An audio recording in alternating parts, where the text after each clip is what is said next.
추미애 장관이 윤석열 총장에 대한 직무집행 정지를 명령했습니다.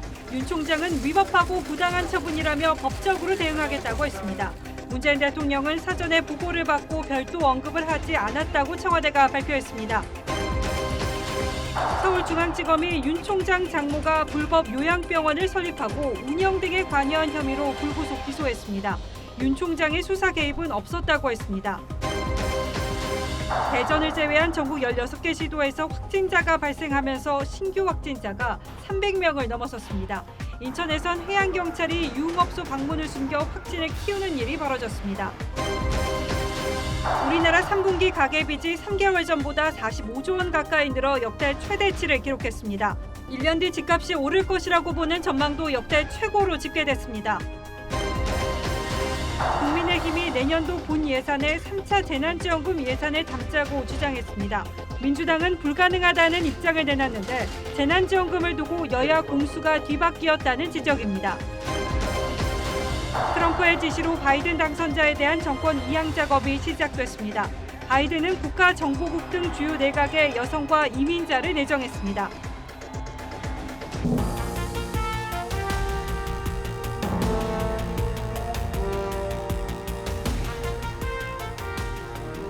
안녕하십니까. 뉴스9의 신동욱입니다. 1년 가까이 끌어오던 추미애 법무장관과 윤석열 총장의 갈등이 마침내 임계점을 넘어섰습니다.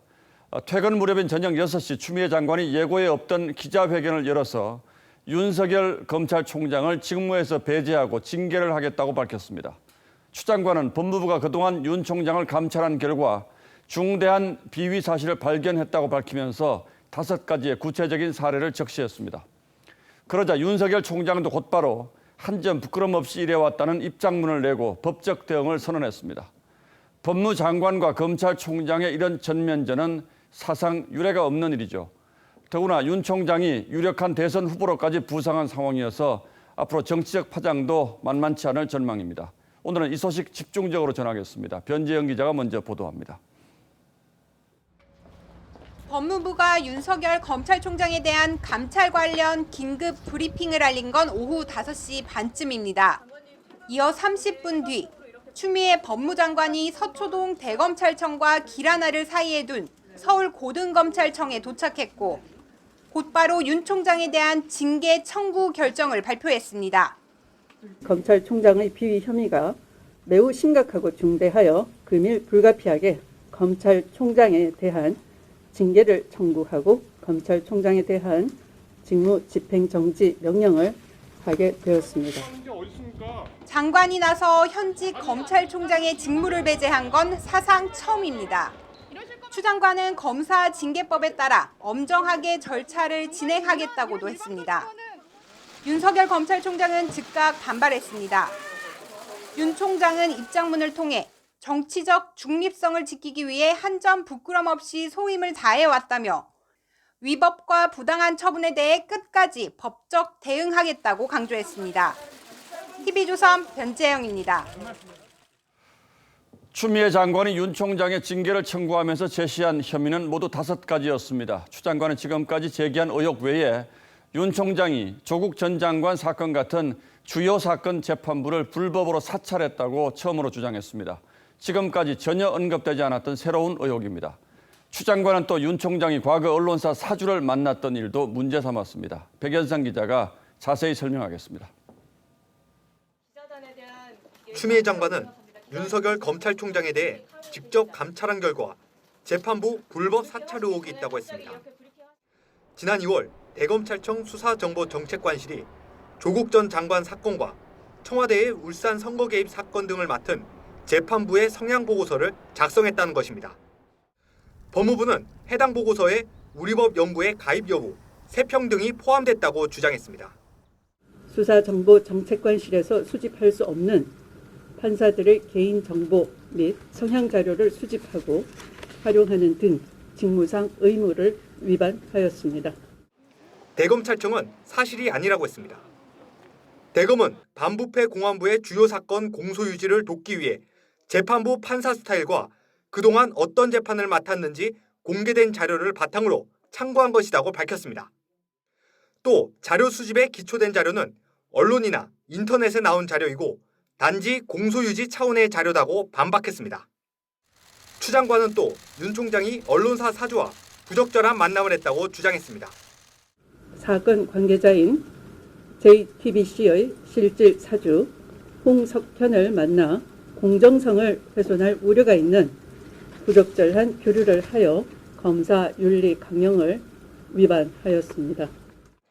대검은 이에 대해 홍석현 씨는 대주주에 불과하며 특수 관계인이라고 볼 수 없다고 했습니다. 또 만남 후에 상급자인 문무일 총장에게 보고했기 때문에 문제가 되지 않는다고 주장했습니다. TV조선 백연상입니다. 추 장관은 윤 총장이 채널A 사건과 한명숙 전 총리 사건의 감찰도 방해했다고 했습니다. 윤 총장이 한동훈 검사장에 대한 대검찰청의 감찰을 중단시켰고 한 전 총리 사건을 수사한 검사들에 대한 진정사건도 위법하게 배당했다고 주장했습니다. 더 자세한 내용은 이재중 기자가 전하겠습니다. 추미애 법무장관은 윤석열 총장과 가장 크게 부딪혔던 이른바 채널A 사건을 언급했습니다. 지난 4월 대검찰청 감찰부가 한동훈 검사에 대한 감찰을 개시하자 윤 총장이 이를 방해했던 겁니다. 한동훈에 대한 신속한 감찰을 방해할 목적으로 정당한 이유 없이 대검 감찰부장에게 감찰을 중단하게 하였습니다. 윤 총장이 당시 전문 수사자문단 소집을 강행한 것도 문제 삼았습니다. 수사팀과 대검 부장들이 반발에도 불구하고 부당하게 지휘 감독권을 남용한 것이라는 주장입니다. 수사팀과 대검 부장들의 반발에도 불구하고 부당하게 지휘 감독권을 남용하여 대검은 중앙지검 수사팀이 지휘 협의체에 불참해 총장이 소집 권한이 있는 전문 수사자문단을 소집한 것이라 반박했습니다. 추 장관은 한명숙 전 총리 사건 관련 감찰 절차도 문제 삼았습니다. 대검 감찰부에서 수사검사들에 대해 감찰하려고 하자 윤 총장이 중앙지검 인권감독관실로 이첩하도록 지시했는데 이 과정에서 권한을 남용했다고 주장했습니다. 마치 민원 원본을 이첩하는 것처럼 허위로 기재하여 대검은 검사 징계 수요가 완성된 사안은 원칙적으로 감찰부서의 소관사항이 아니라고 설명했습니다. TV조선 이재중입니다. 추미애 장관은 윤 총장이 사실상 대권을 향한 정치 행보를 하고 있다며 이것 역시 징계 사유에 포함시켰습니다. 그러면서 큰 국민적 관심과 논란을 불렀던 지난 국정감사 발언도 문제 삼았습니다. 자, 그리고 대선 여론조사에서 1위 결과가 나온 뒤에도 사퇴하지 않고 아무런 조치를 취하지 않은 게 징계 사유라고 주장했습니다. 이어서 김정우 기자가 보도합니다. 지난 11일 발표된 차기 대선 주자 여론조사에서 윤석열 총장 지지도는 24.7%였습니다. 범여권의 이낙연 대표, 이재명 지사와 오차범위 내에서 선두 경쟁을 벌이는 수치였습니다. 여론조사 발표 당일 추미애 장관은 윤 총장이 사퇴하고 정치를 해야 한다고 반응했는데 그렇게 1위 후보로 등극하고 이런 국민적 의혹이 제기된다면 그냥 사퇴하고 정치를 해야 되지 않나. 2주 만에 징계 사유가 됐습니다. 여론조사 결과가 발표됨에도 능동적 조치들을 취하지 아니한 채 묵인 방조하였습니다. 대다수 국민이 검찰총장을 유력 정치인이나 대권 후보로 여기게 돼 정치적 중립에 관한 위험과 신뢰를 상실했다는 주장입니다. 추 장관은 지난달 국회 국정감사 당시 윤 총장의 퇴임 후 봉사 발언도 정치 참여를 선언하는 것으로 해석된다고 했습니다. 제가 소임을 다 마치고 나면 우리 사회와 국민들을 위해서 어떻게 봉사할지. 하지만 정치권에선 추 장관 스스로가 윤 총장 지지율 상승에 영향을 미치곤 이를 징계 사유로 삼은 게 설득력이 떨어진다는 지적도 나옵니다. TV조선 김종호입니다. 추미애 장관이 적시한 마지막 이유는 법무부 감찰에 불응했다는 거였습니다. 최근 법무부가 윤 총장에 대한 직접 대면 감찰을 이례적인 방식과 속도로 밀어붙인 바 있는데 한 차례 대면 조사를 시도한 뒤 곧바로 감찰 불응으로 규정해 징계 사유로 제시했습니다. 하지만 대검은 윤 총장이 감찰에 불응할 생각이 전혀 없었는데 법무부가 절차와 규정을 모두 무시한 채 갑자기 감찰 불응으로 규정했다고 반박했습니다. 김태훈 기자가 계속해서 보도하겠습니다. 추미애 장관이 6번째로 든 직무 정지 사유는 감찰 규정 위반입니다. 추 장관은 윤 총장과 직간접적으로 연관된 5가지 감찰 및 진상 조사를 지시했는데 윤 총장이 이를 거부했다고 주장했습니다. 지난 19일 법무부가 강행하려다 불발된 대면 조사 역시 윤 총장의 탓으로 돌렸습니다. 방문 조사를 사실상 거부하여 감찰 업무 수행에 필요한 협조 사항에 대해 협조하지 아니하여 법무부 감찰 규정을 위반하였습니다. 대검은 일반 검사에 대한 감찰을 위해서도 단순한 풍문을 넘어 혐의에 대한 상당 수준의 입증이 필요한데 이에 대해 법무부는 답이 없었다고 반박했습니다. 또 법무부가 공식 감찰 착수인지 사실관계 확인 차원의 조사인지도 통보하지 않고서는 감찰 불응으로 몰아갔다고도 했습니다. 법무부의 감찰이 절차를 위반했다는 주장입니다. 대검 측은 당초 법무부가 요구한 상당한 양의 자료 제출을 준비하다가 직무정지 발표를 접한 것으로 알려졌습니다. TV조선 김태훈입니다. 윤석열 총장은 추 장관의 기자회견 직후 준비라도 하고 있었던 듯 곧바로 입장문을 냈습니다. 한 점 부끄럼 없이 직무를 수행해왔으며 법적 대응하겠다고 밝혔습니다. 대검찰청에 취재기자 나가 있습니다. 자, 한송원 기자. 네, 대검찰청에 나와 있습니다. 자, 이렇게 되면 윤 총장은 이제 어떻게 되는 겁니까? 당장 내일부터 출근은 안 합니까? 네, 윤 총장은 당장 내일부터 출근하지 않을 것으로 보입니다. 윤 총장은 공식 발표가 있은 지 1시간 만인 7시 10분쯤 퇴근했습니다. 추 장관이 직무정지를 발표한 이후 윤 총장은 대검 대변인단 그리고 정책기획과장 등과 대책회의를 하고 청사를 빠져나갔습니다. 윤 총장은 대검 참모들에게 추 장관의 직무정지 이유에 대해 조목조목 반박한 것으로 알려졌는데요. 윤 총장 측은 언론사 사주와의 만남 건은 당시 깊은 대화도 없었을 뿐만 아니라 주변에 사람들이 많았고 당시 상급자인 문무일 총장에게도 보고했던 부분이라고 전했습니다. 또 재판부 사찰건과 채널A 사건 그리고 한명숙 사건 등에 대해서도 총장 권한 내에서 했을 뿐 감찰에 해당할 일은 하지 않았다는 입장이고 추 장관이 문제 삼은 정치적 중립성 문제에 대해서도 국감장에서 질문이 나와 퇴임 후 천천히 생각해보겠다고 말했을 뿐 정치를 한다고 말한 적이 없다는 입장인 것으로 알려졌습니다. 마지막으로 감찰 불응은 징계를 하기 위한 감찰 방해 프레임을 씌우는 것이라고 반박했습니다. 예, 그야말로 사상 초유의 사태가 벌어졌는데 밤이 늦었습니다만 대검 분위기는 어떻습니까? 네, 아직 조남관 대검 차장 등 대검 참모들은 아직 청사에 남아 후속 대책을 논의하고 있습니다. 윤 총장의 공식 입장에서 밝힌 것처럼 법적 조치 논의를 할 것으로 보입니다. 이런 가운데 검찰 내부통신망인 이프로스에 추 장관의 오늘 조치를 성토하는 글도 올라왔습니다. 제주지검의 이완우 검사는 우리 그리고 국민은 검찰개혁의 이름을 참칭하며 추 장관이 행한 오늘의 정치적 폭거를 분명히 기억하고 역사 앞에 고발할 것이라고 썼습니다. 지금까지 대검찰청에서 TV조선 한송원입니다. 예, 한송원 기자였습니다. 추미애 장관의 기습적인 발표에 검찰 내부가 크게 동요하고 있습니다. 부끄럽다, 참담하다는 반응이 적지 않았고 추 장관이 적시한 혐의들이 납득하기 어려운 것들인 만큼 앞으로 법원의 판단을 지켜보자는 의견도 나왔습니다. 장윤정 기자가 일선 검사들의 반응을 들어봤습니다. 참담하고 허탈하다. 추미애 법무장관의 검찰총장 징계 청구와 직무 집행정지 명령에 대한 검찰 내부의 주된 반응입니다. 일선 검사는 검사라는 사실이 너무 부끄럽다. 정치인 장관이 결국 검찰을 정치화시켰다며 추 장관의 행동을 폭주라고 표현했습니다.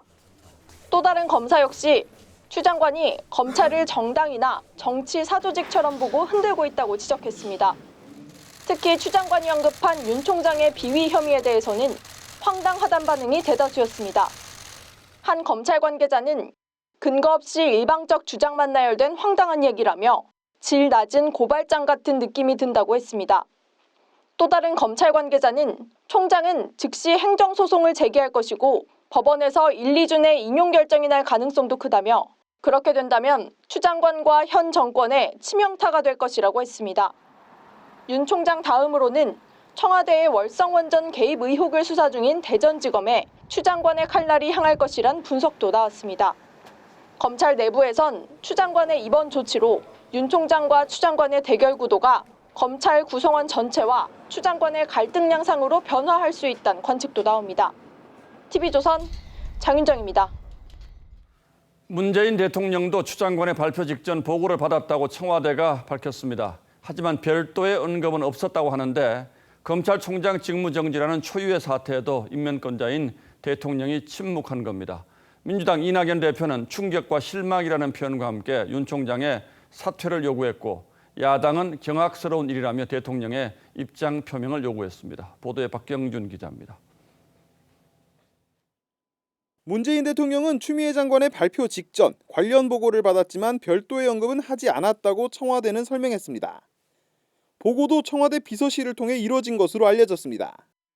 이낙연 대표는 윤 총장 혐의에 충격과 실망을 누르기 어렵다며 공직자답게 거취를 결정하시기를 권고한다고 했습니다. 법과 규정에 따른 합당한 조치입니다. 스스로 반성하는 모습을 보이기 바랍니다. 반면 국민의힘 주호영 원내대표는 무법 상태에 경악한다며 법무장관의 전행이 정녕 대통령의 뜻인지 확실히 밝히라고 요구했습니다.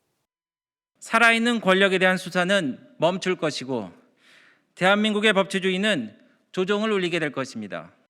국민의당도 국민들은 배후에 권력 핵심부가 관련됐을 것이라는 의혹을 갖고 있다며 대통령이 답하라고 했습니다. 민주당을 탈당한 금태섭 전 의원은 진짜 징계 청구 이유는 주요 사건 수사에서 정부의 뜻과 다르게 행동했다는 것이라고 지적했습니다. 한편 조국 전 장관은 윤 총장이 7년 전 국정원 댓글 사건을 수사하다 좌천됐을 당시 SNS에 수사를 제대로 하는 검사는 어떻게든 자른다는 청와대와 법무장관의 의중은 명백히 드러났다고 썼고 정직 3개월의 징계를 받았을 때도 더럽고 치사해도 버텨주세요라며 박범계 의원 SNS 글을 공유했습니다. TV조선 박경준입니다. 이런 가운데 서울중앙지검이 오늘 윤석열 총장의 장모를 재판에 넘겼습니다. 요양병원을 운영하면서 그에게 요양급여를 부정하는 방법으로 타갔다는 혐의입니다. 그런데 이 사건은 8년 전으로 거슬러 올라갑니다. 2012년 윤 총장의 장모는 파주의 한 요양병원의 이사장으로 이름을 올렸다가 3년 뒤 무허가 요양병원으로 요양급여 22억 원을 부정 수급한 혐의로 경찰 수사를 받았습니다. 하지만 당시 윤 총장의 장모는 경영에 참여하지 않았다는 이유로 처벌을 받지 않았고 경영에 관여한 다른 사람들이 2017년 유죄 선고를 확정받고 사건은 일단락됐습니다. 그런데 추미애 장관이 지난달 이 사건 처리 과정에 윤 총장이 개입한 걸로 의심된다면서 수사 지휘권을 발동했고 중앙지검은 오늘 결국 윤 총장의 장모를 기소했습니다. 주원진 기자가 보도합니다. 지난 2015년 경기 파주경찰서는 윤석열 총장 장모가 이사장이던 한 요양병원을 수사해 요양급여 22억 원 부정수급을 적발했습니다. 검찰은 당시 의료법 위반으로 이 병원 경영진 A씨 등 3명을 재판에 넘겼습니다. 당시 경찰은 윤 총장 장모는 경영에 개입하지 않았다며 입건조차 하지 않았습니다. 하지만 지난 2월부터 여권에서는 당시 윤 총장이 사건 처리에 개입했다며 재수사를 촉구했고 파주에 있는 의료법인에 대해서 의료법 위반 문제에 대해서 함께 고발을 하는 것입니다. 오늘 서울중앙지검은 5년 전 수사 결과를 뒤집고 윤 총장 장모를 재판에 넘겼습니다. 추미애 장관이 수사지휘권을 발동한 지 한 달 만입니다.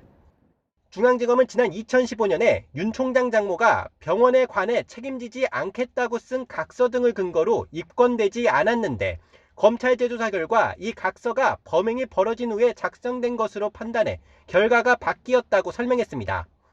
다만 당시 사건 처리 과정에서 윤 총장이 개입한 부분은 찾지 못했다고 밝혔습니다.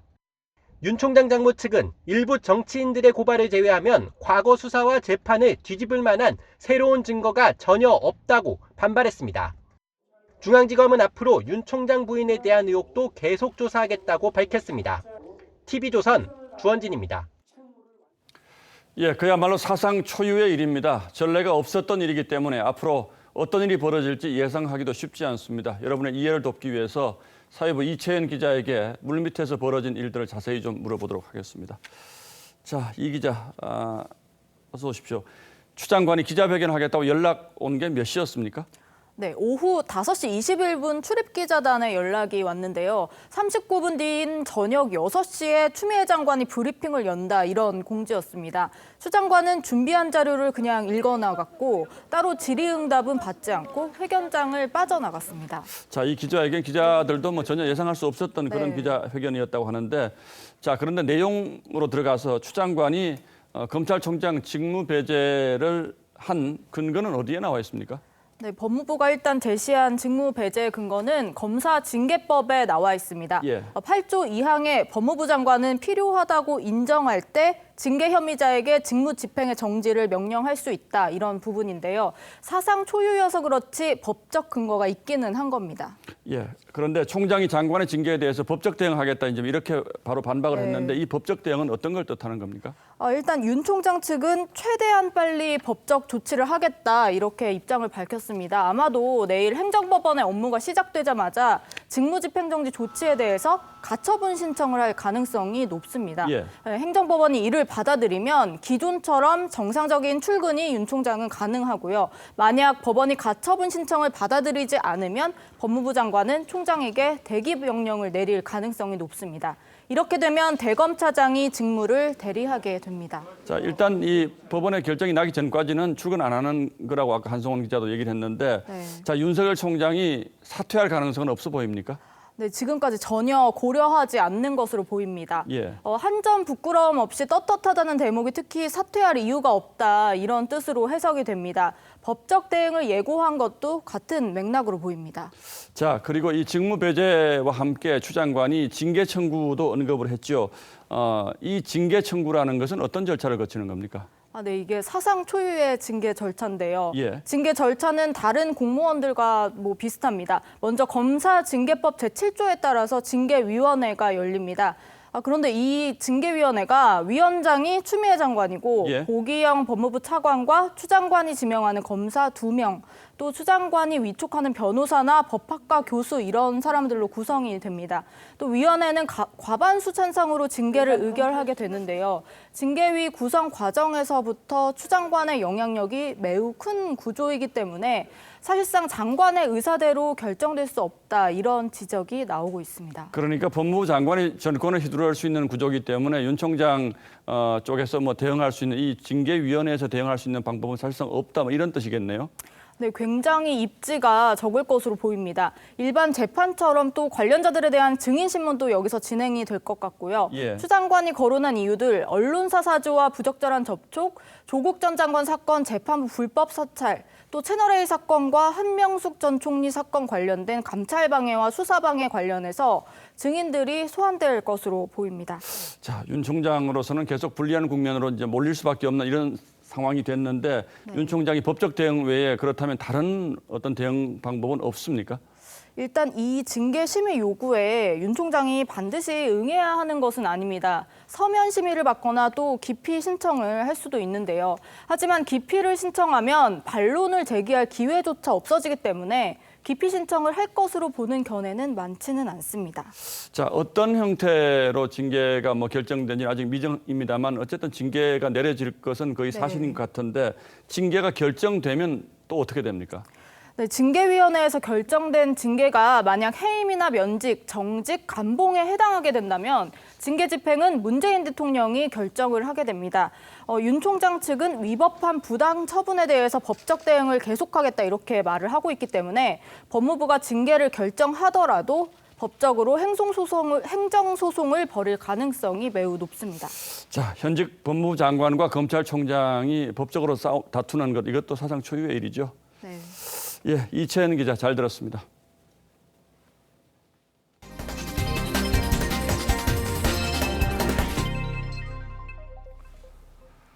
네, 다음 뉴스입니다. 오늘부터 수도권의 사회적 거리두기 2단계가 시행됐지만 신규 환자는 하루 만에 다시 300명대로 올랐었습니다. 국내 발생만 320명을 기록했고 대전을 제외한 16개 시도에서 모두 확진자가 나왔습니다. 서울에서는 서초구의 2개 아파트 단지 사우나에서 무더기로 확진자가 나왔는데 두 곳 모두 환기가 잘 되지 않는 지하에 있는 사우나였습니다. 황병준 기자가 보도합니다. 서울 서초의 한 아파트 단지. 편의시설 문이 굳게 닫혀 있습니다. 지하에는 사우나가 있는데 이곳을 이용한 입주민과 가족 등 모두 23명이 지난 18일부터 줄줄이 확진됐습니다. 인근의 또 다른 아파트 사우나 관련 확진자는 62명까지 늘었습니다. 되게 지하에 위치해 있고 따라서 환기가 좀 불비하고 그 안에서 산밀의 환경이 조성되고 또 특성상 마스크를 지속적으로 착용하기가 어려운 점. 동대문 고등학교와 연관된 마포 교회와 관련해선 하루 새 확진자 23명이 추가됐습니다. 방역당국은 교인들이 예배 뒤 성가대 연습이나 소모임을 하고 음식도 나눠 먹은 것으로 파악했습니다. 손소독제 및 방역 물품의 비치가 미흡하며 유추동부, 청년부, 주예배당 및 여러 개 방으로 구성돼 있어 환기와 관리가 용이하지 않은 것으로 노량진 학원 관련은 가족과 지인 등 7명이 추가돼 누적 확진자는 88명으로 늘었습니다. 방역당국은 가족과 지인 모임 등을 통해 한 달 새 집단 감염이 3배 가까이 늘었다며 연말 모임 취소를 거듭 당부했습니다. TV조선 황병준입니다. 고령 환자가 많은 요양병원에서도 또 집단 감염이 발생했습니다. 이번엔 충남 공주의 요양병원인데 이틀 만에 간호사와 환자 15명이 확진 판정을 받았습니다. 부산에서는 장구 연습을 하는 음악실을 고리로 한 연쇄 감염이 일어나서 울산과 대구, 서울 등으로 확진자 24명이 확인됐습니다. 김다로 기자가 취재했습니다. 방호복을 입은 구급대원들이 요양병원에서 확진자를 옮깁니다. 오늘 하루만 환자와 간병인 등 13명이 확진 판정을 받았습니다. 확진자의 연령대는 40대에서 90대까지 걸쳐 있습니다. 이 요양병원의 의료진 2명이 가장 먼저 확진됐지만 감염 경로는 아직 확인되지 않고 있습니다. 방역당국은 해당 요양병원의 코호트 격리 여부를 검토하고 있습니다. 자가 격리가 불가능할 경우에 공동 코호트 격리가 가능한데 현재로서는 시도지사의 권한이기 때문에 상의를 드립니다. 부산의 한 음악 연습실과 관련된 연쇄 감염이 울산과 대구, 서울까지 번지고 있습니다. 사흘 만에 확진자가 24명으로 늘었습니다. 이 가운데 4명은 지난 20일 울산에서 열린 장구 자격 시험에 참석했습니다. 130여 명 가운데 시험에 응시했던 78명은 마스크를 쓰지 않았습니다. 응시생인 경우에는 뭐 표정이라든지 뭐 이런 걸 전부 봐야 되기 때문에 마스크를 다 벗어야 된대요. 채점하기 위해서는. 광주교도소에서는 오늘 수영자 2명이 추가 감염됐고 충남 당진에서는 20여 명과 같은 낚시 어선을 탔던 70대도 확진 판정을 받았습니다. TV조선 김다로입니다. 인천에서는 한 유흥업소를 중심으로 31명이 감염됐습니다. 처음 확진된 사람이 해양경찰이었는데 이 사람이 역학조사에서 유흥업소 간 사실을 숨겨서 방역에 차질이 있었습니다. 서영일 기자가 보도합니다. 인천 연수구의 유흥가, 해경 경비함정 근무자인 A씨는 지난 13일 모업체 관계자 B씨와 이곳에 있는 한 업소를 방문했습니다. 이후 A씨는 지난 20일, B씨는 21일에 코로나19 확진 판정을 받았습니다. 그런데 A씨는 처음 역학조사에서 업소 방문 사실을 숨긴 것으로 확인됐습니다. 역학조사할 때 거기 갔다는 사실 처음에 우리한테 밝혔으면 우리가 초동 대응을 바로 하잖아. 밀접 접촉자 파악과 격리 차단이 지연된 건데 업소 종업원과 다른 손님 등 추가 감염자는 29명에 이릅니다.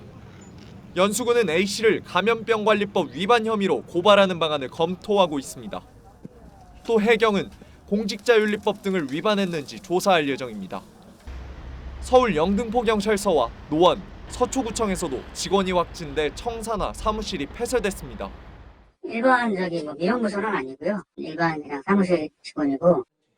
앞서 지난 20일에는 환경부 국장급 1명이 확진되는 등 최근 공직자 감염이 잇따르자 정부는 공직기강 다잡기에 나섰습니다. 공직기강 해이 사례가 발생할 경우 그 책임을 엄중히 묻겠습니다. 불필요한 외출과 모임, 출장 자제령이 떨어지면서 외부로 점심 식사를 하러 나가는 직원들이 줄어드는 등 관가는 평소보다 썰렁한 모습이었습니다. TV조선 서영일입니다. 예, 앞서 보셨듯 코로나 상황이 갈수록 엄중해지면서 병상 부족 사태 그리고 의료체제 붕괴 우려도 커지고 있습니다. 그래서 전 세계가 백신 개발 속도전에 나서고 있습니다만 우리는 아직 충분한 백신을 확보하지 못한 상태죠. 이런 가운데 영국의 한 제약사가 가격은 더 저렴하고 운송과 보관은 더 쉬운 백신을 개발했다고 발표했습니다. 그 과정에 아주 흥미로운 사연이 있었습니다. 오늘의 포커스는 코로나 백신에 맞췄습니다. 지난 4월 영국의 옥스포드, 아스트라제네카와 옥스포드대 연구진이 만든 백신이 사람에 대한 임상을 시작했죠. 7개월 만에 70%의 예방 효과를 보였다는 임상 결과를 발표했습니다. 앞서 90%대 결과를 내놓은 미국의 화이자나 모더나보다는 낮은 수치.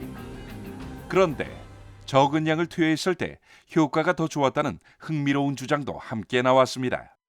Where we gave a half dose to some people for their first dose and then a full dose, and protection rises to 90% in that group. 연구팀은 당초 2번 모두 정량을 주사하기로 했지만 일부 그룹에서 투약량을 잘못 조절하면서 우연히 밝혀진 결과입니다. 실수가 오히려 성과로 이어진 건데 정확한 이유는 연구 중입니다. 이번 백신 결과 발표를 세계보건기구도 환영했죠. Wonderful news, really is. Lots of features about this vaccine that make us feel super happy. 특히 앞선 두 백신이 영하 수십 도로 얼려 운송해야 되는 것과 달리 냉장 상태로 옮길 수 있습니다. Of 2 to 8 degrees and is stable at that temperature, and that of course has huge logistical advantages for transporting and delivering this vaccine. 가격이 관건인데 화이자 백신을 맞는데 한 사람이 $39, 모더나 백신도 $50 넘게 들 것으로 예상되는데 아스트라제네카는 불과 $5일 것이라는 보도가 나왔죠. 이번 대유행기 동안 이윤보다 백신 보급을 우선하겠다는 겁니다. And it's often the low middle income countries who are neglected. And they should have good vaccines too. It shouldn't just be the high-income countries who can pay for them. 이들은 세계적 생산망을 통해 연말까지 2억 회분, 내년까지 30억 회분을 생산할 계획인데 우리 기업도 위탁 계약을 맺어 국내에서도 생산될 전망입니다. 우연까지 도운 백신 개발이 전 세계 코로나 탈출의 계기를 마련할지. 뉴스나인 포커스였습니다. 방역당국이 올해 연말 모임은 없다고 생각해달라며 이것이 백신이 없는 겨울을 무사히 넘기는 방법이라고 재차 강조했습니다. 연말을 기대했던 자영업자로서는 망연자실이 아닐 수 없습니다. 한지은 기자가 코로나 직격탄을 맞은 자영업자의 목소리를 들어봤습니다. 점심시간, 직장인들로 늘 붐비던 식당이지만 가게가 썰렁합니다. 많이 줄었고 예약 같은 것도 많이 줄었고 재택근무 그런 것에 있어서 말할 수 없이 지금 손해가 막강. 인근 노량진 수산시장에서도 송년 모임 예약을 받던 횟집들이 울상이 됐습니다. 기존 예약까지 줄 취소되면서 직원 임금과 월세 내기도 버거워졌습니다. 기존에 있던 예약도 다 취소된 상태고요. 9시에 영업이 제한되다 보니까 작년 기준으로 봤을 때 제 생각엔 한 반의 반 정도 매출이 떨어지지 않을까. 거리두기 격상으로 야구장 관객이 줄어든 고척돔 상권도 사정은 마찬가지. 한국 시리즈 특수는커녕 폐업하는 가게만 속출하고 있습니다. 여기가 가게 먼저 뺀 거예요. 임금이 안 나와요. 그래서 업무를 쓴 거예요. 예, 알바가 있었죠. 자영업자들의 매출이 줄면서 파트타이머 등 청년 단기 일자리도 대부분 사라졌습니다. 네, 원래 한 11월 중순에서 말쯤에는 불을 다시 복직 가능해 보였었는데 갑자기 이제 거리두기 또 격상되니까 다 무산이 돼가지고 3차 대유행을 막기 위해 방역당국이 연말 모임 자제령까지 내리자 이제 2020년에 모임은 이제는 없다라고 생각해 주시고 연말연시 모임을 하지 말아 주시기 바랍니다. 자영업자들은 망연자실했습니다. TV조선 한지은입니다. 오늘 오후 전남 광양 포스코 광양제철소에서 폭발 사고가 났습니다. 근로자 3명이 숨졌는데요. 현장 취재기자 연결합니다. 자, 오선열 기자, 현재 상황 전해 주시죠. 네, 경찰과 소방당국이 취재진의 접근을 차단한 채 폭발 사고 현장에서 잔해물 수습과 안전조치 작업을 벌이고 있습니다. 폭발 사고는 광양제철소 출입문 1km 안쪽에 있는 1고로 공장 주변에서 발생했습니다. 폭발 사고가 일어난 건 오늘 낮 4시쯤입니다. 폭발과 함께 일어난 불은 20분 만에 자체 진화됐지만 작업 중이던 포스코와 협력업체 직원 등 근로자 3명이 사망했습니다. 경찰은 길이 200m짜리 고화산소 배관에 개폐 밸브를 조작하던 중 폭발이 일어난 것으로 보고 있습니다. 광양제철소 측은 사고가 난 1고로 주변에 있는 산소 배관에 균열이 일어났고 원인을 알 수 없는 불꽃이 튀었다고 설명했습니다. 경찰과 소방당국은 안전규정 위반이나 장비 결함 여부 등을 밝히기 위해 내일 현장 감식을 진행할 예정입니다. TV조선 오순열입니다. 업무가 한창인 대낮에 이 새마을금고에서 60대 남성이 흉기를 휘둘러서 직원 2명이 목숨을 잃었습니다. 해당 남성은 새마을금고에서 임원으로 활동을 했는데 범행 직후에 극단적 선택을 시도했습니다. 이심철 기자가 보도합니다. 흉기 난동 사건이 벌어진 대구의 한 새마을 금고입니다. 경찰이 범행 현장에서 감식을 벌이며 분주히 움직입니다. 사건이 벌어진 건 업무가 한창인 오전 11시 반쯤 60대 남성 A씨가 업무 중이던 직원 2명을 흉기로 찔렀습니다. 사건에 넘어지는 이상하다 싶어가 내가 소리를 쳤다 했지. 그 사람은 정신없고 누가. 남성 직원은 그 자리에서 숨지고 여성 직원은 병원으로 옮겨 치료를 받다 숨졌습니다. 이 새마을금고 전직 임원이었던 A씨는 범행 직후 극단적 선택을 시도해 현재 병원에서 치료를 받고 있습니다. 중환자실이 있기 때문에 지금 상태에서 수사가 안 돼요. 의식이 왔다 갔다도 했다 하던데. A씨와 피해자 2명은 5년 전 법적 다툼이 있었던 것으로 알려졌습니다. 경찰은 원한 관계에 의한 범행 가능성이 있다고 보고 A씨가 회복하는 대로 추가 조사를 한 뒤 살인 혐의로 구속영장을 신청할 계획입니다. TV조선 이심철입니다. 예, 다음 뉴스입니다. 3차 재난지원금 지급을 어제 먼저 공식화한 야당이 오늘은 구체적인 방법까지 제시했습니다. 내년 본 예산에 3조 6천억 원을 반영해서 취약계층에 선별적으로 지급하자는 겁니다. 하지만 여당은 여전히 준비 시간이 부족하다며 미지근한 반응을 보였습니다. 이채림 기자가 보도합니다. 김종인 비대위원장이 이틀 연속 추경이 아니라 본 예산에 3차 재난지원금을 편성하자고 요구했습니다. 코로나 여파로 피해가 예상되는 만큼 선제적으로 예산을 편성하자는 겁니다. 어떠한 그 결과가 경제적인 결과가 나올 거라는 거 뻔히 보이는 거 아니에요? 본 예산을 하는 과정 속에서 추가적으로 예산을 확보를 하는 것이 내가 보기에는 정상이라고 봐요. 국민의힘은 3조 6천억 원을 선별 지급하는 구체적 방안도 제시했습니다. 택시기사와 체육관, 학원, PC방 등 피해 업종 지원과 함께 초중고교생에 대한 긴급 돌봄 지원비 20만 원씩을 지급하는 안도 포함됐습니다. 한국판 뉴딜 사업 등 선심성, 전시성, 낭비성, 홍보성 예산을 과감히 삭감하고 3조 6천여 원의 재난지원금을 필요한 곳에 적시에 지급하도록 하겠습니다. 정의당도 집권 여당이 우왕좌왕할 때가 아니라 지급을 서둘러야 한다고 했습니다. 하지만 민주당은 재난지원금 지급엔 동의한다면서도 예산안 법정 시한까진 일주일밖에 남지 않았다며 본 예산 포함은 물리적으로 불가능하다고 선을 그었습니다. 수요를 조사하고 금액과 규모 그리고 지급 대상과 범위를 정하는 부분들이 그렇게 빨리 진행될 수는 없다. 내년 초 추경으로 검토하자는 취지로 서울 부산시장 보궐선거를 의식한 행보란 분석도 정치권에 있습니다. 청와대도 거리두기 효과를 좀 더 지켜봐야 한다며 유보적인 입장을 밝혔습니다. TV조선 이채림입니다. 예, 지난 1, 2차 때와 달리 3차 재난지원금 논의는 여야가 바뀐 듯한 모양새로 진행되고 있습니다. 정치부 서주문 기자와 함께 여야의 속내를 좀 짚어보도록 하겠습니다. 자, 서 기자 어서 오십시오. 네.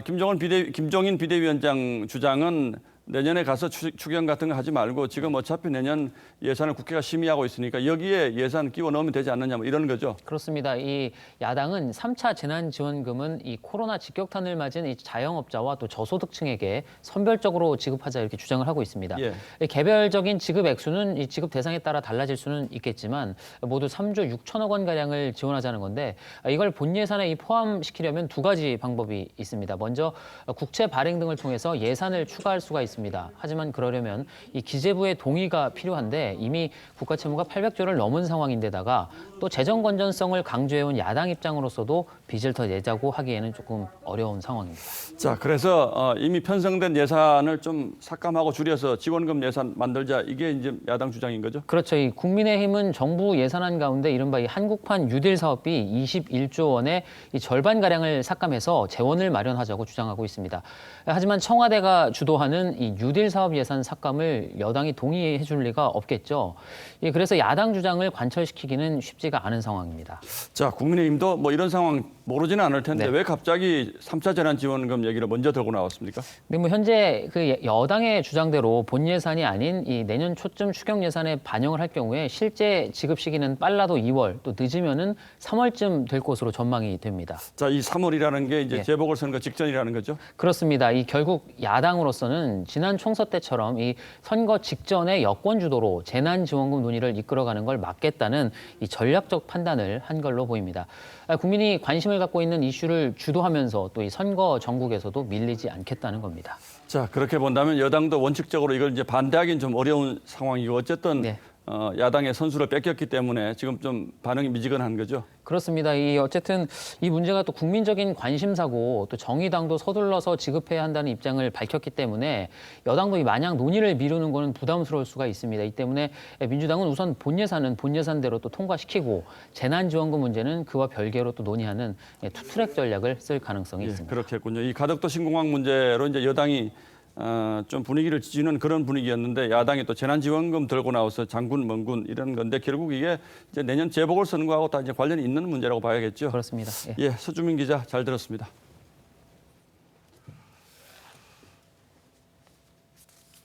예, 민주당의 친문계 연구 모임인 민주주의 4.0이 출범 이틀 만에 제3후보 등판론을 꺼냈습니다.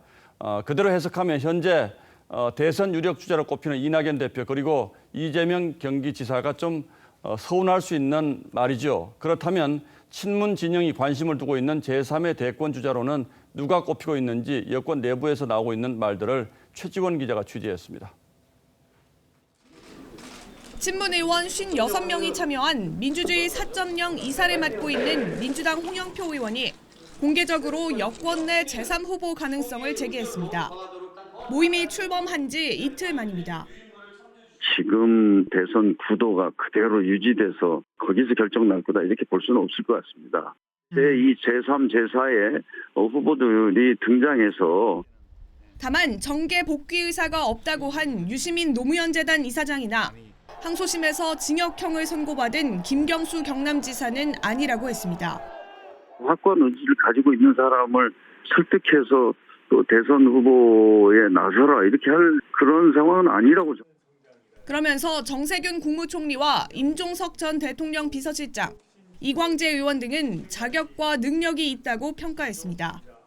그동안 친문 내에선 이낙연 대표나 이재명 경기지사는 친문 적자가 아닌 데다 대선 승리도 확신할 수 없다는 이야기가 적지 않았습니다. 이 때문에 본격적인 세결집에 나선 친문계가 제3의 인물 찾기에 나서는 것 아니냐는 관측도 나옵니다. 이에 대해 이낙연 대표 측은 신경 쓰지 않는다면서도 있지도 않은 후보를 위해 새 과시부터 하는 건 바람직하지 않다고 했고 이재명 지사 측은 개파 정치의 시작 아니냐며 날선 반응을 보였습니다. TV조선 최재원입니다. 조 바이든 미국 대통령 당선인이 정권 인수 작업을 공식적으로 시작했습니다. 트럼프 대통령이 권력 이양에 협력하라고 지시한 건데요. 워싱턴 연결합니다. 자, 최호정 특파원. 네, 워싱턴입니다. 네, 그동안 인수 작업이 힘들다는 얘기들이 많았었는데 이제 속도를 내겠습니다. 그럴 것 같습니다. 이제 선거가 끝난 지 3주 정도가 지났는데 이 트럼프 대통령이 인수 작업에 협력하라 이런 지시를 연방총무청 GSA에 내렸습니다. 이 에밀리 머피 연방총무청장 또한 인계 작업을 할 준비가 됐다며 이 바이든에게 보낸 서한에서 당선인이라는 표현을 써왔습니다. 그동안 협조를 받지 못했던 바이든 인수위는 소액 기부를 받아야 할 처지까지 놓였었는데 이제 자금과 인력을 제공받으며 인수 작업에 속도를 낼 수 있게 됐습니다. 네, 바이든은 예고대로 내각에 여성이나 이민자 출신 등을 속속 내정하고 있더라고요.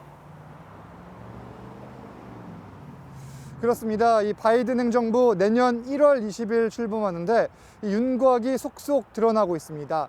일단 면면을 보면은 이 기존의 백인 남성 중심이었던 이 트럼프 행정부와는 확연한 차이를 둘 것으로 보입니다. 이 재무장관에는 제닛 옐런 전 연방준비제도 의장이, 국방장관에는 미셸 플러노이 전 국방차관 등이 내정된 것으로 알려졌습니다.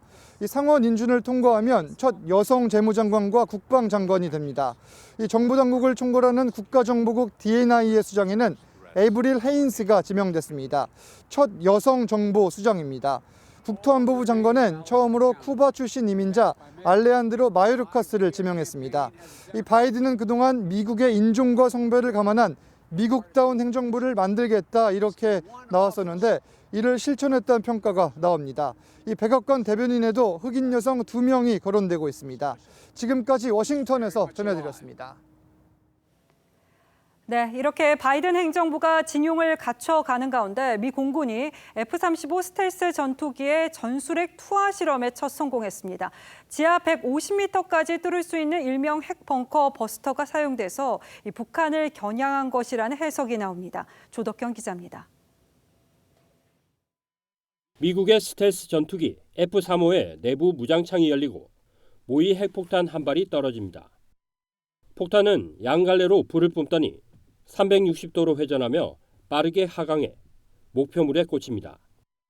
미국이 최근 마하 1 시속 1200km 이상 비행하는 F-35 전투기에서 실시한 전술핵 투하 시험입니다.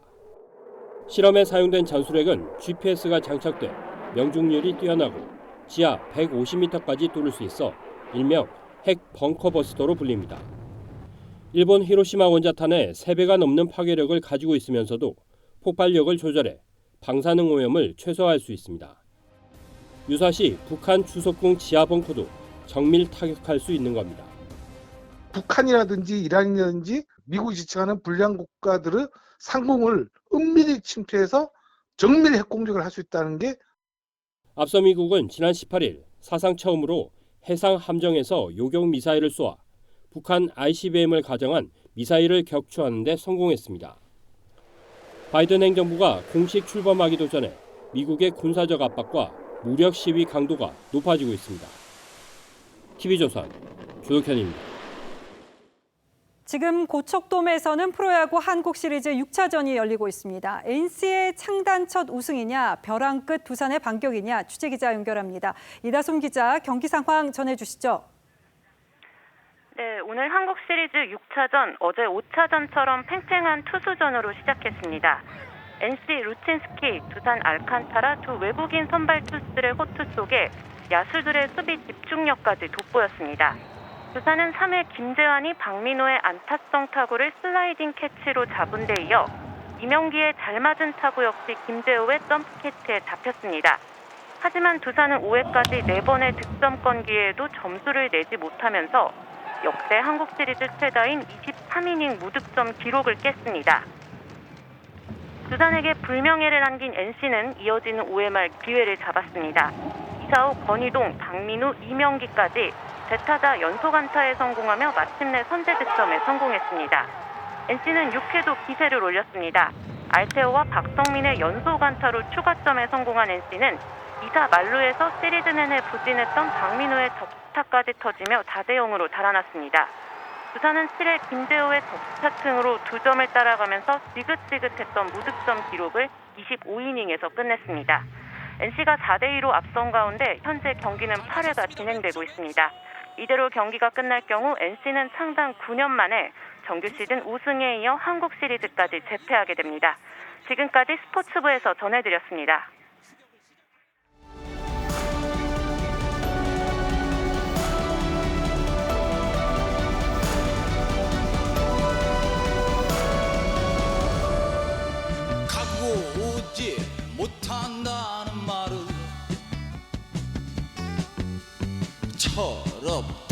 시절에 들었노라 보라게 겨운 내 입술로. 중년 이상의 분들이라면 누구나 들어봤을 노래, 방송인 배철수 씨가 대학 시절 불렀던 노래 세상 모르고 살았노라입니다. 김소월의 명시를 조금 고쳐 가사를 붙였죠. 소월은 묻습니다. 철든다는 것, 어른이 된다는 것은 무엇인가? 이별이나 죽음처럼 가고 오지 못하는 일을 겪고 같은 말도 더 영리하게 하는 것. 그러느니 차라리 세상 모르는 철부지로 살겠다고 합니다. 이 철부지에서 철은 사리를 분별하는 힘을 뜻하는 순우리말입니다. 거기에 모른다는 한자말 부지가 붙어 철없고 철 모르는 사람, 철모르쟁이를 가리키죠. 그런데 천둥벌거숭이 독불장군으로는 세상을 살아가기 어렵습니다. 티키타카처럼 주거니 받거니 해야 일이 돌아가게 마련입니다. 스페인어 티키타카는 탁구공이 왔다 갔다 하거나 축구공을 짧게 주고받는 것을 가리킵니다. 그렇듯 상대방과 랠리를 이어가야 게임도 대화도 이루어지는 법입니다. 어제 11월 23일은 북한이 연평도에 포탄을 퍼부어 무고한 우리 국민 4명이 숨진 지 10년이 되는 날이었습니다. 그런데 이인영 통일부 장관은 포격 도발은 한마디도 꺼내지 않은 채 대기업 사장급 임원들을 불러 모아 대북 경협과 지원을 당부했습니다. 국회에서는 서울 평양 대표부, 개성 신의주 연락사무소와 무역대표부 설치를 원한다고도 했습니다. 통일부 장관이라는 자리를 10분 이해한다고 하더라도 이건 좀 아닌 듯합니다. 모든 일에는 때가 있는 법이고 누울 자리 보고 발을 뻗으라고 했습니다. 북한은 꿈쩍도 않고 대북 제재는 여전한데 참 뜬금없고 공허하다 못해 기이하게 들립니다. 이것뿐만이 아니죠. 이 장관은 지난주 확보도 안 된 코로나 백신을 조금 부족하더라도 북한과 나누자고 했다가 바로 다음 날 북한에게 거절당했습니다. 그러고도 다시 접경 지역에 남북 감염병 공동 대응센터를 세우자고 제의했습니다. 무슨 스토킹도 아니고 손도 정도껏 내밀어야지 보는 사람 낯이 붉어질 지경입니다. 대통령은 어제 하루 휴가를 내고 미국 선거에서 재선된 하원 의원에게 축전을 보냈습니다. 하지만 군 통수권자인 대통령도 청와대도 연평도 피격에 대한 메시지는 일절 없었습니다. 찬바람이 휑하고 가슴을 쓸고 가는 것은 겨울을 타서는 아니겠죠. 11월 24일 앵커의 시선은 세상 모르고 살았노라 였습니다.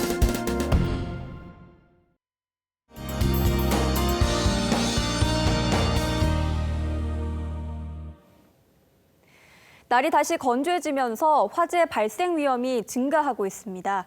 오늘은 부산의 한 아파트에서 불이 나 한 명이 숨지는 사건도 있었는데요. 내일도 비 소식 없이 마른 하늘이 예상돼 불조심에 각별히 신경 쓰셔야겠습니다. 기온은 오늘보다 약간 오르겠지만 여전히 춥겠습니다. 내일 아침 기온 서울과 전주가 1도, 안동은 영하 2도에서 출발하겠고요. 한낮 기온은 서울이 9도, 강릉 14도, 대구는 13도까지 오르겠습니다.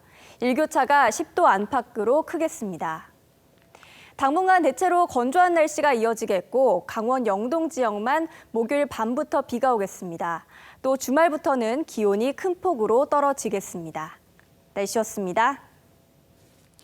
11월 24일 화요일 뉴스9은 여기서 모두 마치겠습니다. 시청해주신 여러분 고맙습니다.